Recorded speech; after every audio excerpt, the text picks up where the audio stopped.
Ciao ragazzi e benvenuti in questo nuovo video. Oggi si parla del fabbro. Ci sono tantissime cosine da sapere sul fabbro e secondo me è importante, specialmente per chi inizia a giocare oggi o comunque per chi inizierà a giocarlo più avanti o vuole semplicemente approfondire quello che conosce del gioco, saperle e conoscerle tutte quante abbastanza bene. Il fabbro lo sblocchiamo nel gioco, ad un certo punto troveremo questo personaggio che ci accompagnerà, dopodiché una volta raggiunto il villaggio la ritroveremo e si piazzerà qua con la sua fucina a garantirci un sacco di possibilità a livello di equipaggiamento e gestione dello stesso. Attraverso il fabbro abbiamo, come vedete, tutta una serie di voci. Compra non è altro che un negozio, avremo la possibilità di comprare diversi oggetti, eccetera. Vedete voi cosa comprare, sinceramente io non credo che vi serva nulla di tutto questo, a meno che non vogliate fare robe strane all'inizio, ma onestamente non c'è veramente nulla, se non per un discorso magari estetico, perché rimette un sacco delle armature, ma finisce lì, onestamente. Poco sopra troviamo la funzione vendi. Su questa funzione ci sono un paio di cose da spiegare che secondo me non sono così chiare, sul risparmio e sul guadagno della moneta di gioco. Come vedete c'è tutto quello che avete nell'inventario, si può chiaramente vendere. Qua avete il rame che vi viene dato una volta venduto l'equipaggiamento e quindi avete di fianco tutto quello che vi arriva di soldini vostri per poi spendere in altre cose. Ok, vi dico una cosa, il modo migliore per guadagnare soldi in questo gioco non è vendendo la merce. Perché? Come vedete, prendiamo ad esempio la veste dell'eremita di Tianzu, ci dà, quando lo vendiamo, 5100 di rame. C'è un'altra modalità del fabbro, un'altra delle meccaniche del fabbro che ci permette di recuperare materiali e cose varie degli equipaggiamenti, dalle armi che andiamo a distruggere per appunto arrivare ad arricchirci con quei materiali. Sappiamo però che con recupera, dai preferiti, noi andiamo a ottenere dalla stessa veste una pelle di grado 7, utile per forgiare e potenziare le armature, e 20 frammenti di gioiello. Ora, se noi andiamo nella sezione di vendita degli oggetti, andremo a scoprire che ogni frammento di gioiello in nostro possesso potrà essere venduto ad un prezzo di vendita di 1000. Cosa significa questo? Che se noi andiamo a vendere quella maledetta casacchina delle balle a 5100, quando recuperando i materiali otteniamo una pelle per potenziarla e allo stesso potenziare un altro equipaggiamento e allo stesso tempo 20 di quei cosi, significa che abbiamo 20.000 di guadagno e 4 volte tanto. Quindi mi raccomando, attenzione a questa cosa, perché all'inizio, cioè proprio nella prima ora di gioco, nelle prime 2 ore, quando ancora non avete accesso a questa cosa, magari vi servono soldi perché volete potenziare subito delle cose, eccetera, volete subito comprare qualche oggetto, robe così.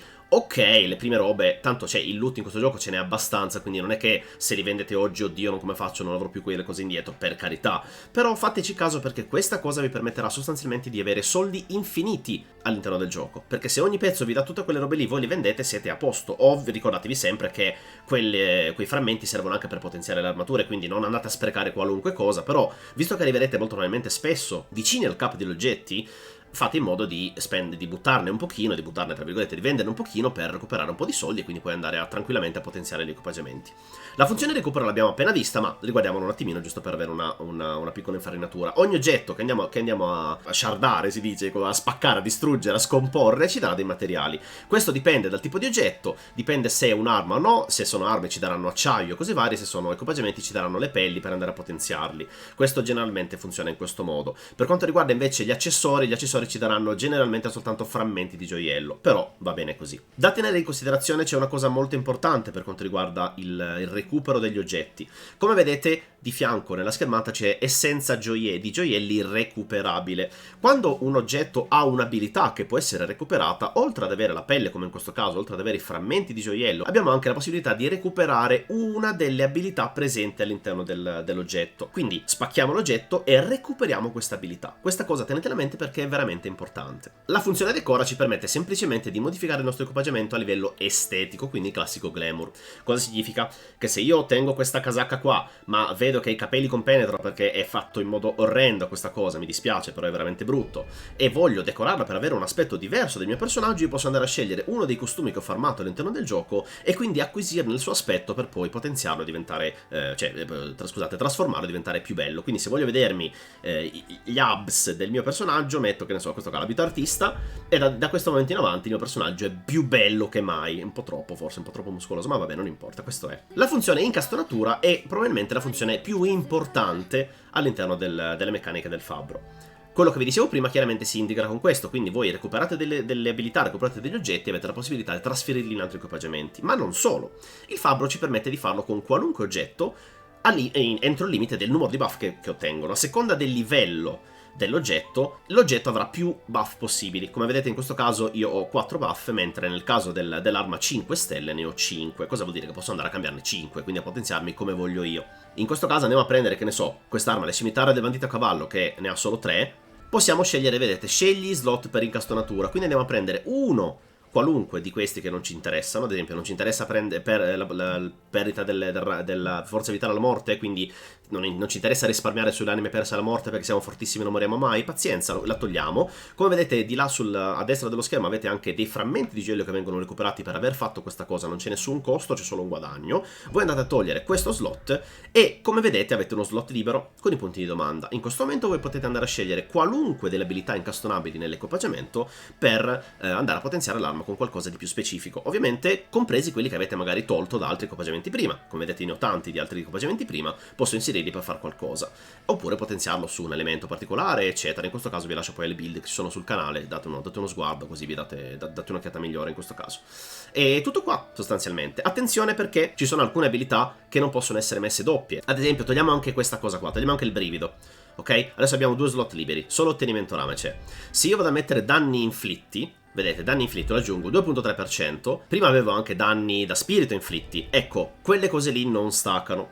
Se noi andiamo a fare queste cose qua, infatti non avremo la possibilità più di mettere i danni da spirito inflitti, però ci vengono incontro chiaramente tutte queste cose, cioè la vulnerabilità, i buff che abbiamo, facendo cose, quindi per carità si può comunque aggirare la cosa, ma in generale, vedete, potere d'attacco, danni inflitti non ci sarà più, e danni spirito non ci sarà più perché una tipologia dello stesso tipo, cioè si può mettere una tipologia dello stesso tipo di danno per volta, tranne per quanto riguarda le abilità, il potenziamento degli elementi. Andiamo a prendere un altro oggetto e vi faccio capire cosa intendo.